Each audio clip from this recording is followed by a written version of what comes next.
I was already being erased when the story really began. Not slowly, not dramatically, just quietly, efficiently, the way powerful people like to do it. One minute you're someone, the next, you're a problem to be processed. That morning, I was sitting in a private conference room that smelled like expensive wood polish and burnt coffee, staring at documents that were supposed to save me and realizing deep down that nobody at that table actually saw me as human anymore. They saw a signature. They saw a deadline. They saw leverage. And I felt it in my gut before I could explain it with words, that familiar feeling you get when you've been underestimated your whole life and you know something bad is about to happen. Let me back up. My name isn't important, not really, because this isn't about me being special. I grew up being the kid teachers didn't expect much from, the one managers talked over, the one people assumed would stay quiet because it was easier. I worked my way into rooms I wasn't supposed to be in, learned to smile, learned to listen, learned to survive. I thought that once I made it, once I had a title and money and people calling me sir, that feeling would go away. Turns out, power just changes the costume, not the behavior. You still get talked down to, just with better vocabulary. That day, the people across from me wore confidence like armor. My so-called advisors leaned back in their chairs, calm, rehearsed, explaining my own life to me as if I'd just wandered in from the street. "This is the best option," one of them said, tapping the folder. "We've reviewed everything. You don't have time to overthink this." Another chimed in, smiling tight. "If you wait, things get ugly. You don't want ugly." They kept repeating the clock, the deadline, the consequences like a drumbeat meant to drown out my thoughts, and I almost let it. I almost did what I'd always been trained to do when pressure shows up wearing authority. I almost complied. Then she walked in, not with fanfare, not with confidence, just doing her job. Coffee water, a quiet presence everyone else ignored.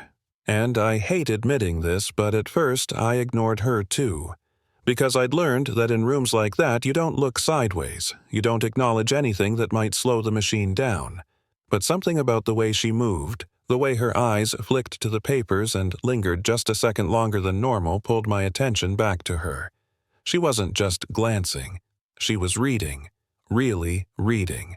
And that made me uncomfortable in a way I couldn't explain yet. The pressure ramped up. One of the men leaned forward, voice lowering, almost kind. "Sign today, and you still walk away with dignity. Push back, and we can't protect you anymore." Protect? That word stuck in my head. Protect from who? From them, from the mess they were rushing me into. When I asked a question about a specific section, they brushed it off. Technical language. Standard phrasing. Not something you need to worry about. Every answer felt slippery, like trying to grab smoke. That's when she refilled my glass and her hand brushed the edge of a page. I saw the heading clearly for the first time and my stomach tightened. Something didn't match what I knew to be true. I pointed it out calmly at first. They shut it down immediately. Too fast, too rehearsed. One of them even laughed like I was a child asking why the sky was blue. "You're getting emotional," he said. "That happens. Trust us." I looked over at her again. She was standing against the wall now, doing what people like her are trained to do, disappear. But her face gave her away. A tiny crease between her eyebrows, the kind you get when numbers don't add up. It hit me then, sharp and clear. She saw it too. And if she saw it and they didn't want to talk about it, then the problem wasn't my emotions. It was the truth. They slid the pen toward me. Heavy, engraved, the kind of pen meant to make signing feel important instead of terrifying. "We're running out of time," someone said. Another added, colder this time. "If you can't make this decision, there are other ways decisions get made for you." That's when I realized this wasn't guidance. It was a threat. A polite one, wrapped in credentials, but a threat all the same. I stood up. My chair scraped loud against the floor, and the sound felt like breaking glass in that quiet room. "I need a minute," I said. They told me I didn't have one. I said I'd take it anyway. Walking out felt like stepping off a cliff, but staying felt worse. In the hallway, my hands were shaking. I didn't know what I was going to do. I just knew I couldn't sign. When I went back in, the tension had shifted. Voices were sharper. Smiles were gone. And then she did something that probably changed both our lives.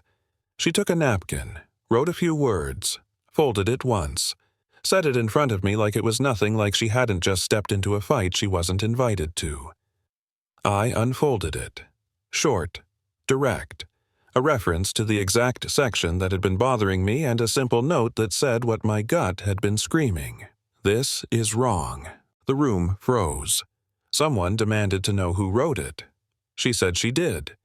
The way they looked at her then, not as furniture, not as background, but as a threat, told me everything. They tried to humiliate her, question her education, question her right to speak. "You don't understand this world," one of them snapped. "Stay in your lane." I felt something ugly rise in my chest, because I'd heard those words before, directed at me, directed at anyone who doesn't fit the mold of who's allowed to question power. I asked her to explain, and she did.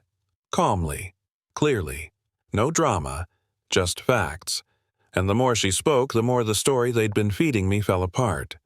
I turned back to the people who were supposed to be on my side and asked them to explain it properly. They couldn't, or wouldn't.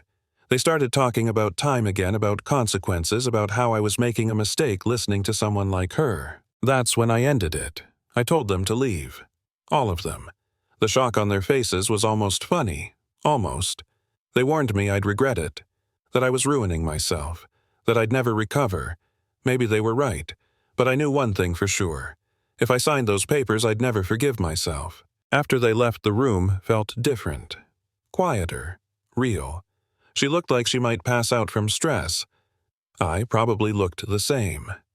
We sat there, two people who weren't supposed to matter in that moment, piecing together what had almost happened.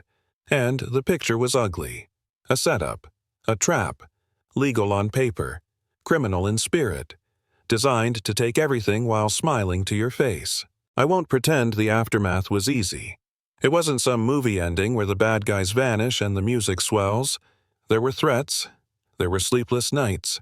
There were moments I wondered if I'd just made everything worse. She lost her job. I lost friends. People distanced themselves fast when things got messy. Funny how that works. But the truth has weight. Once it's out, it doesn't just disappear. Others started asking questions. The story cracked open. The same people who talked over me suddenly couldn't stop talking, trying to explain themselves. Watching that shift, watching power scramble when it's exposed, was something I'll never forget. Here's the part that still sticks with me. None of this happened because I was brave. It happened because someone who was constantly overlooked paid attention and decided not to stay silent.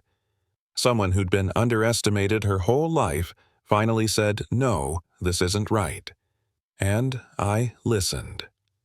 That's it. That's the whole miracle. So I want to ask you something honestly. How many times have you seen something wrong and told yourself it wasn't your place to speak up? How many times have you trusted authority over your own instincts because it felt safer? And how many people have you ignored because they didn't look like they belonged in the room? Drop your thoughts in the comments. Argue with me if you want. Tell me I'm wrong. Or tell me about the moment you spoke up when you weren't supposed to.